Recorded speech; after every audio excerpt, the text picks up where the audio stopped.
let's talk about Down N Outz, because that band has quite an all-star lineup. It has Joe Elliott from Def Leppard, Cher from Vixen, you and Guy from Choir Boys, and Keith from Choir Boys as well.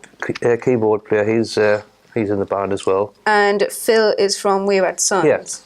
Yeah. And so how did that band all come together? Well, what happened was Joe, you know, he's adored Mott the Hoople since he's a child, and me too as well. Yeah. And Mott the Hoople in 2009 were doing a reunion, doing like 5 nights at Hammersmith Odeon, and he wanted to put a band together just to open up on one of the nights, you know, just like a ticket box full of Dream, etc. Right.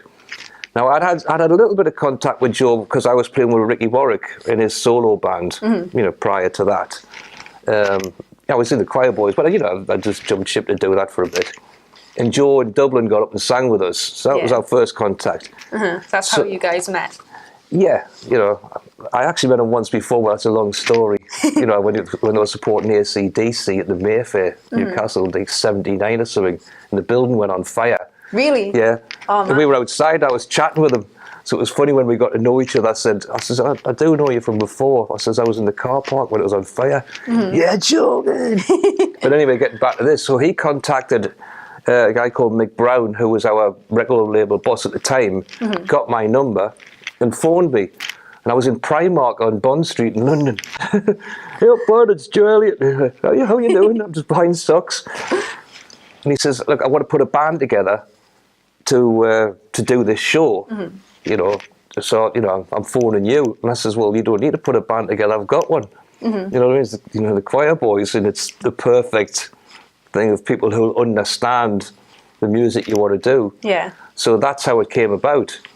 There was no plans to go any further than that, you know, that show at the Hammersmith Odeon. Yeah. And then, you know, it went so well. He says, well, why don't we make an album? Well, yeah, all right then. Yeah. So, but the first 2 albums were like obscure Mott the Hoople and British Lions songs that he thought hadn't got the recognition that they deserved. So, you know, he wanted to dust them off, get the cobwebs off, and let people hear them. So that's what we did. Yeah. You know, and that all went very well. And then we did the Paul Rodgers support, you know, playing the arenas, and we, you know, did our own tours. But it's crazy to think, I mean, this is 10 years we've been going now. Yeah. And we've just recorded a new Down N Outz album, but it's all original material. So, you know. That's awesome. Yeah, I'm really pleased with it.